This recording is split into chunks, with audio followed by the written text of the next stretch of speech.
একদিন শিশু নবী হজরত মোহাম্মদ সাল্লাল্লাহু আলাইহি ওয়াসাল্লাম ক্ষুধার্ত অবস্থায় মক্কার ধুলামাখা পথ ধরে হেঁটে চলেছে। কিছুটা দূরে ছিল আবু জাহেলের খেজুর বাগান। আবু জাহেল এক ইহুদি ব্যক্তিকে নিয়ে খেজুরগুলো একটি বস্তায় ভর্তি করছিল। শিশু নবী মোহাম্মদ সাল্লাল্লাহু আলাইহি ওয়াসাল্লাম তখন ক্ষুধার্ত ছিল, তাই ক্ষুধা নিবারণের জন্য দুটি খেজুরের আশায় আবু জাহেলের খেজুর বাগানের দিকে যেতে লাগলো। শিশু নবী মোহাম্মদ সাল্লাল্লাহু আলাইহি ওয়াসাল্লাম ধীরে ধীরে সেই খেজুর বাগানে হাজির হলেন এবং আবু জাহেলকে সালাম দিয়ে বিনয়ের সঙ্গে বললেন, চাচা যান, আমার খুব ক্ষুধা পেয়েছে, আমাকে দুটি খেজুর দিতে পারবেন? তখন আবু জাহেল তাচ্ছিল্য ভরা চোখে তাকিয়ে বলল, হে মোহাম্মদ, তোমাকে খেজুর দিতে পারি, কিন্তু একটি শর্ত আছে। ওই যে ব্যক্তিটি দাঁড়িয়ে আছে তার কাছে বস্তা আছে, ওইগুলো তুমি মাথায় করে নিয়ে আমার বাড়িতে দিয়ে আসো, তাহলে তুমি খেজুর পাবে। তখন শিশু নবী সাথে সাথে ওই ইহুদি ব্যক্তির কাছে চলে গেলেন। ইহুদি লোকটি তাকে অবাক হয়ে দেখে বললেন, হে বালক মোহাম্মদ, তুমি কি জন্য এসেছো? শিশু নবী মোহাম্মদ সাল্লাল্লাহু আলাইহি ওয়াসাল্লাম বললেন, আমি এই বস্তা মাথায় করে নিয়ে যাব। ইহুদি ব্যক্তিটি বললেন, এই ছোট্ট বয়সে তুমি কি এই বস্তায় নিয়ে যেতে পারবে? শিশু নবী বললেন, নিশ্চয়ই পারবো। অতঃপর শিশু মোহাম্মদ সাল্লাল্লাহু আলাইহি ওয়াসাল্লাম ধুলিমাখা শরীরে মাথায় বিশাল বস্তা নিয়ে হেঁটে চললেন।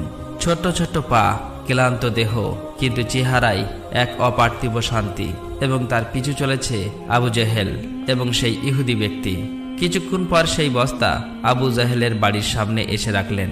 তখন ইহুদি ব্যক্তি এই বস্তা নিয়ে বাড়ির ভিতরের কোণে রেখে দিলেন। তারপর শিশু নবী হজরত মোহাম্মদ সাল্লাল্লাহু আলাইহি ওয়াসাল্লাম বললেন, চাচা যান, আমাকে খেজুর দেবেন না? তখন আবু জাহেল মাত্র একটি খেজুর দিলেন। তখন শিশু নবী হজরত মোহাম্মদ সাল্লাল্লাহু আলাইহি ওয়াসাল্লাম বললেন, চাচা যান, আর একটি খেজুর দেবেন না? এই নির্দোষ চাওয়াই যেন আবু জাহেলের আগুনে ঘি ঢেলে দিল। সে রেগে গিয়ে হঠাৎ করে একটি প্রচণ্ড থাপ্পড় মারল শিশু মোহাম্মদ সাল্লাল্লাহু আলাইহি ওয়াসাল্লামের গালে। সঙ্গে সঙ্গে সূর্য যেন হঠাৎ ডুবে গেল, আকাশ কেঁদে উঠল, বাতাস স্তব্ধ হয়ে গেল, পাহাড় পর্বত যেন অশ্রু ঝরালো। যে একটি নিষ্পাপ শিশুর উপর এমন অন্যায়! নিষ্ঠুর আবু জাহেল হাসতে হাসতে ঘরে প্রবেশ করল। ঠিক তখনই ঘটল এক অলৌকিক ঘটনা। খেজুর ভর্তি বস্তার মুখ খুলতেই আবু জাহেল হতবাক হয়ে গেলেন। আবু জাহেল দেখল বস্তার সমস্ত খেজুরগুলো ছোট ছোট পাথর হয়ে গেছে। চোখের সামনে এমন অলৌকিক ঘটনা দেখার পর সেই ইহুদি বিস্ময়ে হতবাক হয়ে গেল। এই দৃশ্য দেখে সেই ইহুদি ব্যক্তি থমকে দাঁড়ালেন। এমন অলৌকিক ঘটনার কথা জানানোর জন্য ইহুদি ব্যক্তিটি দ্রুত তাদের নেতার কাছে ছুটে গেল। কিন্তু নিষ্ঠুর অত্যাচারী আবু জাহেল তখন ঘর থেকে বের হয়ে এলো এবং কটাক্ষ করে বললেন, হে মোহাম্মদ, তুমি তো বড় জাদুঘর, আমার খেজুরগুলো জাদু করে পাথর করে দিয়েছ। শিশু নবী মোহাম্মদ সাল্লাল্লাহু আলাইহি ওয়াসাল্লাম নরম কণ্ঠে মাথা নিচু করে বললেন, চাচা যান, আমি কিছুই জানি না। এই কথা বলতেই নিষ্ঠুর আবু জাহেল আর একটা চড় মারলেন। চড়ের শব্দে যেন আবারও আকাশ কেঁপে উঠল, পাহাড় স্তব্ধ হয়ে গেল, আর শিশুটির চোখে জমে উঠল এক বিন্দু অশ্রু। কিন্তু কি আশ্চর্য, শিশু মোহাম্মদ শুধু এতটুকুই বললেন, চাচা যান, আপনার হাতে ব্যথা লাগেনি তো? আহা, কি মমতা, কি সহমর্মিতা! নিজে চড় খেলেন, অথচ চিন্তা করলেন চড় মারা মানুষের ব্যথার কথা। অতঃপর শিশু নবী সেই ব্যথা আর অপমানের বোঝা নিয়ে বাড়ি ফিরলেন না। চুপচাপ চলে গেলেন পাহাড়ের কিনারায়, শুধু নিঃশব্দে দাঁড়িয়ে রইলেন। এই ঘটনা দেখে গাছগুলো, পাহাড়গুলো বলতে লাগলো, আহ আফসোস, যাকে না সৃষ্টি করলে এই জমিন, এই আসমান, এই পৃথিবী কিছুই সৃষ্টি হতো না। সেই মহান নবী আজ ক্ষুধার্ত, অপমানিত, অবহেলিত। কিন্তু তবুও পাষাণ্ড আবু জাহেলের হৃদয় এতটুকুও কাঁপল না, এক বিন্দু অনুতাপও তার চোখে এলো না। এদিকে সেই ইহুদি ব্যক্তিটি তাদের নেতার কাছে এসে বলল, আজ এমন এক ঘটনা দেখেছি যা কল্পনাকেও হার মানায়। আব্দুল্লাহর পুত্র শিশু মোহাম্মদের এমন ক্ষমতা আছে যা দুনিয়ার কারণেই। তাকে একটা চড় মারলে খেজুর সব পাথর হয়ে যায়।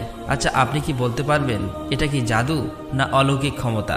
তখন তাদের নেতা বললেন, আমরাও শুনেছি আমাদের ধর্মগ্রন্থ নাকি মোহাম্মদের নাম আছে, সে হবে শ্রেষ্ঠ নবী এবং শেষ নবী।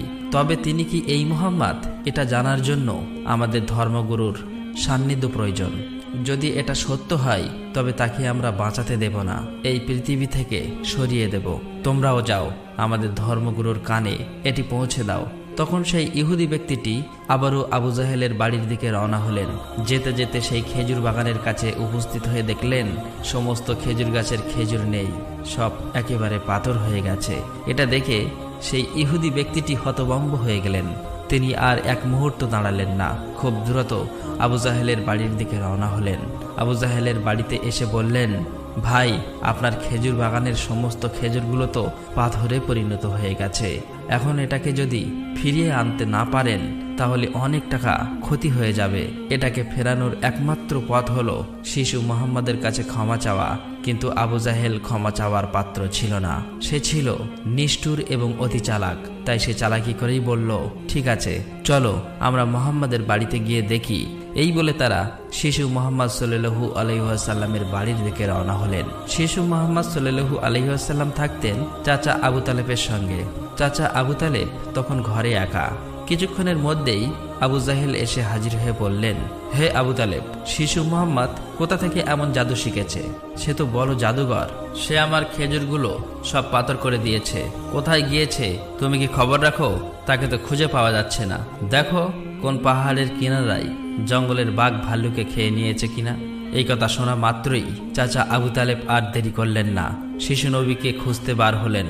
এদিকে শিশু নবী হযরত মুহাম্মদ সাল্লাল্লাহু আলাইহি ওয়াসাল্লাম পাহাড়ের কিনারায় বসে কাঁদছে আর বলছে, আজ যদি আমার মা বাবা বেঁচে থাকতো আমার সাথে কেউ এরূপ ব্যবহার করতে পারতো না। আমি আজ বড় একা। শিশু নবীর কান্না দেখে জঙ্গলের বাঘ ভাল্লুক হরিণ সেখানে আসলেন। সেই ব্যথায় ব্যতীত হয়ে তারাও যেন কাঁদছে আর বলছে, ইয়া রাসূলুল্লাহ, রাহমাতুল লিল আলামিন, এই চর যেন আমাদের লেগেছে। ইয়া রাসূলুল্লাহ, তুমি আর কেঁদো না, এই কান্না আমরা সহ্য করতে পারছি না। অতঃপর কিছুক্ষণের মধ্যেই চাচা আবু তালেব সেখানে হাজির হলেন। এটা দেখার পর তিনি আর কিছুই বললেন না, একেবারে অবাক হয়ে গেল। তখন চাচা আবু তালেব সান্ত্বনা দিয়ে বললেন, তোমাকে এমন কষ্ট দিল, আমি তো আছি। আমি বেঁচে থাকতে কেউ তোমাকে আঘাত করতে পারবে না। অতঃপর শিশু নবীকে নিয়ে চাচা আবু তালেব বাড়িতে চলে এলেন। সেই রাতেই চাচা আবু তালেব আবু জাহেলের বাড়িতে গিয়ে বললেন, তুমি তাকে জাদুঘর বলছো, অথচ সে তো কিছুই চায়নি। সে তো তোমার খেজুর নেয়নি, তোমার বিরুদ্ধে কিছু বলেনি। এই শিশুর চোখে যে অশ্রু ঝরেছে সেই অশ্রু একদিন পাহাড়ও গলিয়ে দেবে। এই কথা বলে তিনি সেখান থেকে চলে আসলেন। এই কথা শুনে আবু জাহেল কোনো জবাব দিল না, কারণ এই শিশুর মধ্যে এমন কিছু ছিল যা সে অনুভব করতে পারছিল কিন্তু স্বীকার করতে পারছিল না। আসলে আবু জাহেল ছিল মিথ্যাবাদী এবং অত্যাচারী। সেই রাতে মক্কার আকাশে এক উজ্জ্বল আলো দেখা গেল। সবাই ভাবল বুঝি কোনো তারা পড়েছে। ফেরেশতারা একে একে নেমে আসলো। এক ফেরেশতা আরেক ফেরেশতাকে বলল, এই শিশুর চোখে পানি দিয়ে একদিন মহা কিতাব নাজিল হবে। এই শিশু হবে শ্রেষ্ঠ মানব তথা শ্রেষ্ঠ নবী, যা সমগ্র বিশ্ববাসীর জন্য রহমত স্বরূপ। এদিকে ইহুদি কাফেররা এই অলৌকিক ঘটনা শোনার পর নবীজিকে হত্যা করার জন্য ষড়যন্ত্র লিপ্ত হয়ে যায়। কেননা তারা চেয়েছিল যে শেষ নবী তাদের বংশের মধ্যে জন্ম হোক, কিন্তু তা হয়নি। তাদের মধ্যে একজন ইহুদি তাদের ধর্মগুরুর কাছে গিয়ে সমস্ত ঘটনা খুলে বললেন। তখন তাদের ধর্মগুরু বললেন, আমি চিনেছি তাকে, সে সেই নবী যার বর্ণনা আমাদের কিতাবে আছে। তার দুটি চিহ্ন রয়েছে, একটি কাঁধে নবুয়াতের মোহর, অন্যটি তার দৃষ্টিতে রহমত। অন্য একজন প্রশ্ন করল, তাহলে আপনি কি ঈমান আনবেন? তখন তিনি চুপ করলেন, মাথা নিচু করলেন, তারপর শুধু বললেন, আমরা চেয়েছিলাম আমাদের বংশে আসুক, তাই আমরা সত্যকে অস্বীকার করব। অন্যদিকে প্রতি বছর চাচা আবু তালেব ব্যবসার উদ্দেশ্যে সিরিয়ায় সফর করতেন। সেদিনও চাচা আবু তালেব সিরিয়া সফরের উদ্দেশ্যে প্রস্তুত হচ্ছিলেন। ঠিক সেই সময় শিশু মুহাম্মদ সাল্লাল্লাহু আলাইহি ওয়াসাল্লাম এসে বললেন, চাচা যান, আপনার সঙ্গে আমিও সিরিয়ায় সফরে যাব। কিন্তু শিশু মুহাম্মাদের কথা চাচা আবু তালেব ফেলতে পারলেন না। অতঃপর পরের দিন ব্যবসার উদ্দেশ্যে শিশু মুহাম্মাদকে নিয়ে চাচা আবু তালেব সিরিয়া সফরের উদ্দেশ্যে রওনা হলেন। এভাবেই চলতে চলতে কয়েক মঞ্জিল পথ অতিক্রম করার পর বাণিজ্য কাফেলা শাম নামক একটি জায়গায় গিয়ে বিশ্রাম নিচ্ছিলেন। সেখান থেকে কিছুটা দূরে খ্রিস্টানদের একটি গির্জা ছিল। সেই গির্জায় খ্রিস্টানদের একজন ধর্মগুরু ছিল, যে সেই জামানার সবচেয়ে মহাপণ্ডিত ছিল। কাফেলা যখন আবারও চলতে শুরু করলো, তখন ওই খ্রিস্টানদের ধর্মগুরু লক্ষ্য করে দেখল কাফেলার সাথে সাথে যে সোজা শিশু নবী আছে, তার ঠিক মাথার উপর একখণ্ড মেঘ আছে। তার মাথার উপর ছায়া দিতে দিতে সরে আসছে। এটা দেখে তিনি অবাক হয়ে গেলেন। খ্রিস্টান ধর্মগুরু খুব শীঘ্রই তাদের ধর্মগ্রন্থ পড়ে বুঝলেন নিশ্চয়ই কাফেলার ভিতরে আখিরি জামানার শেষ নবী রয়েছে।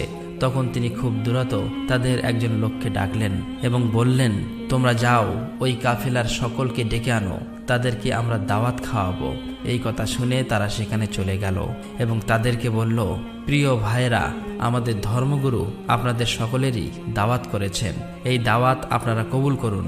অতঃপর কাফেলার সকলেই ওই গির্জায় আসলেন। তারপর খ্রিস্টান ধর্মগুরু কাফেলার সকলকে পেট ভরে খাওয়ালেন।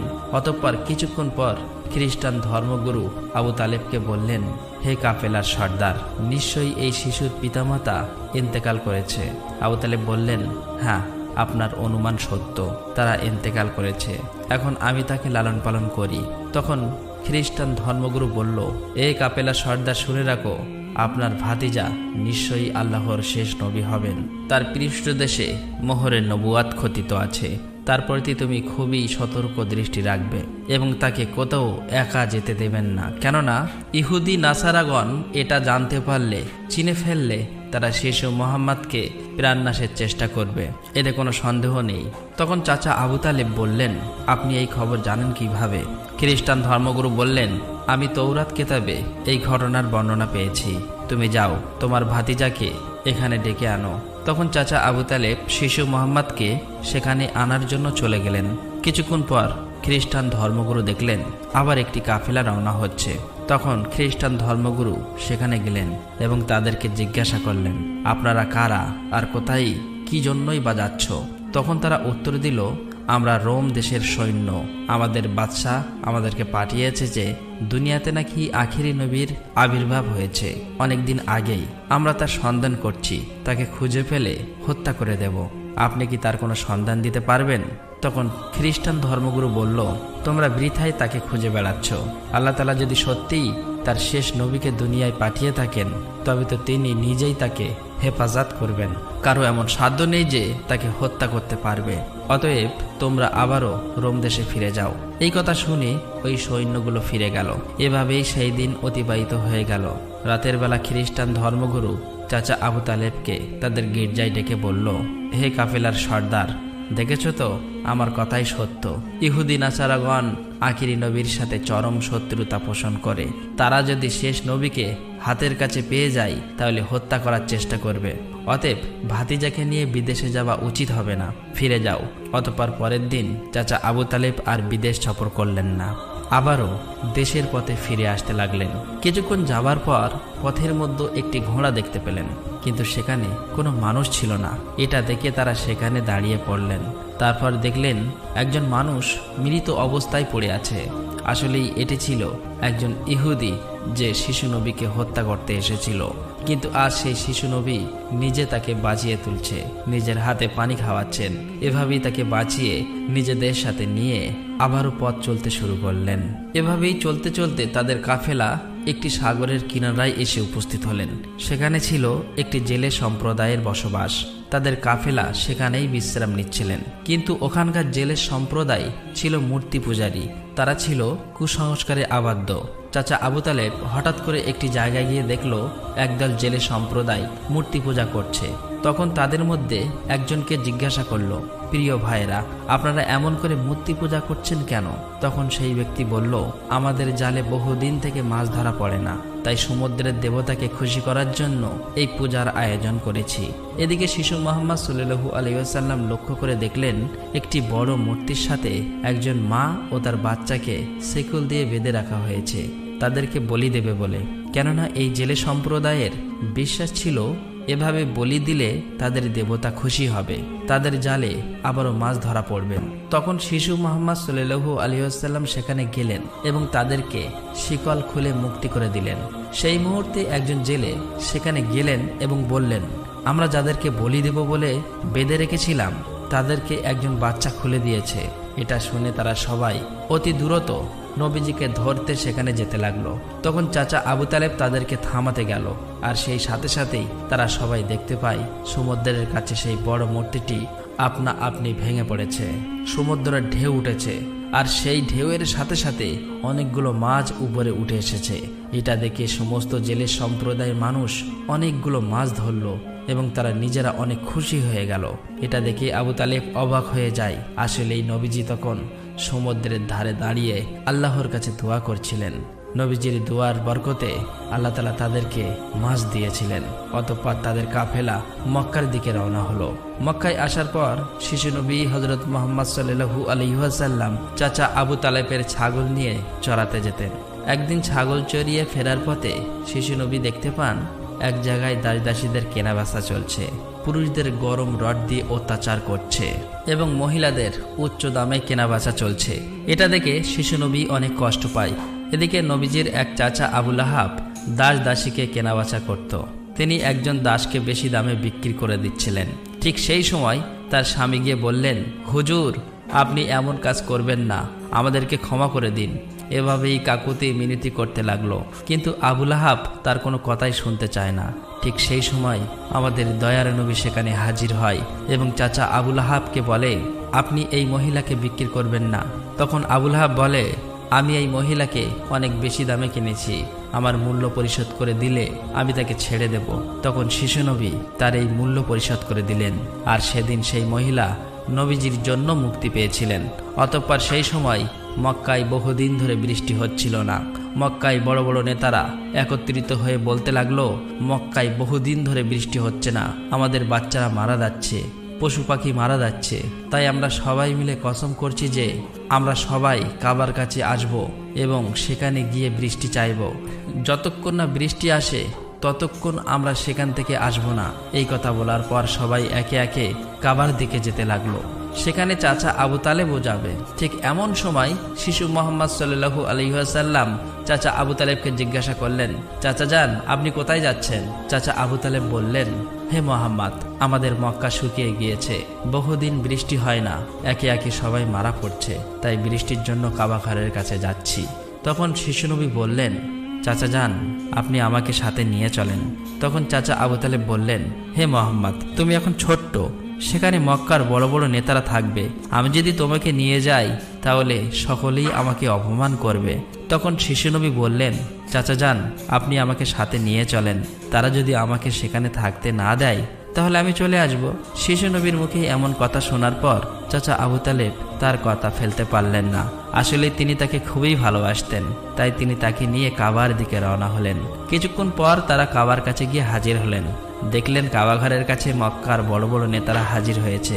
আশেপাশের পুরুষ মহিলা সবাই হাজির হয়েছে, কেননা তারা শপথ নিয়েছে বৃষ্টি না আসা পর্যন্ত কাবাঘর আঁকড়ে ধরে রাখবে। মক্কার বড় বড় নেতারা বলতে লাগলো, হে আবু তালেব, তুমি কি জানো না আমরা এখানে শপথ করে এসেছি, তুমি এই শিশুটিকে কেন নিয়ে এসেছো? এখানে তো তার কোনো প্রয়োজন নেই। তখন আবু তালেব বললেন, হে মুহাম্মদ, তুমি পিছনের দিকে চলে যাও। এই কথা শুনে শিশু মুহাম্মদ পিছনের দিকে চলে গেলেন। অতঃপর মক্কার বড় বড় নেতারা একসাথে বলতে লাগলো, হে কাবা ঘরের স্রষ্টা, আমাদের পানির ব্যবস্থা করে দিন, আমরা আর পারছি না। এভাবেই বলতে বলতে সারা রাত কেটে গেল, কিন্তু একটুও বৃষ্টি হলো না। সকাল গড়িয়ে দুপুর হয়ে গেল, বৃষ্টি হলো না। এদিকে কাবা ঘরও গরম হতে শুরু করলো। এর মাঝে তিনজন গরম সহ্য করতে না পেরে গরমে অজ্ঞান হয়ে গেল। কিছু লোক তাদেরকে নিয়ে এক জায়গায় চিকিৎসার ব্যবস্থা করলেন। এদিকে একজন চাচা আবু তালেবের পিছনে আঁকড়ে ধরলেন। চাচা আবু তালেব যখন পিছনে ফিরে তাকালেন, দেখলেন শিশু মুহাম্মদ সেখানে দাঁড়িয়ে আছে। অত্যন্ত রেগে গেলেন এবং বললেন, হে মুহাম্মদ, তুমি এখানে কেন এসেছো? তখন শিশু মুহাম্মদ বললেন, চাচা যান, আমাকে আসতে দিন, আমি আসলেই মহান আল্লাহ তাআলা পানি বর্ষণ করবেন। তখন চাচা আবু তালেব বললেন, এখানে এতগুলো মক্কার বড় বড় নেতা আছে, তারা সবাই পানি চাইছে, কিছু হচ্ছে না, আর তুমি এখন এই শিশু বয়সে কি করবে? তুমি চাইলে পানি হবে? এটা সম্ভব? অতএব তুমি পিছনের দিকে চলে যাও। এই কথা শুনে শিশু নবী আবার পিছনের দিকে চলে আসলেন। এদিকে পুনরায় তারা একসাথে বলতে লাগলো, হে কাবা ঘরের স্রষ্টা, আপনি আমাদের পানির ব্যবস্থা করে দিন। কিন্তু কোনো মতেই বৃষ্টি হলো না। তখন সবাই ক্লান্ত হয়ে এক জায়গায় বিশ্রাম নিচ্ছিলেন। চাচা আবু তালেব পিছনে লক্ষ্য করে দেখলেন আবারও শিশু নবী সেখানে হাজির। তিনি অত্যন্ত রেগে গিয়ে বললেন, হে মুহাম্মদ, তুমি আবার কেন এসেছো? শিশু মুহাম্মদ বললেন, চাচা যান, আমি তো আপনার ঘাম মুছতে এসেছি, এই কথা শুনে চাচা আবু তালেব নবীজির উপর প্রচণ্ড মায়া লাগলো এবং তাকে জড়িয়ে ধরলেন। তখন শিশু মোহাম্মদ আবার বললেন, চাচা যান, আমাকে একটিবার কাবা ঘরের কাছে যেতে দিন, আমি গেলে আল্লাহ তাআলা পানি বর্ষণ করবেন। সেখানে থাকা মক্কার নেতাদের মধ্যে একজন এই কথাটি শুনতে পেল। শিশু মোহাম্মদ চিৎকার করে বলতে লাগলো, হে মক্কার মানুষেরা, চেয়ে দেখো, পানি চলে এসেছে।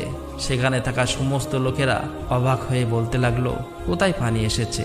এখানে তো আমরা সবাই গর্বে মারা যাচ্ছি, আর তুমি বলছো পানি চলে এসেছে?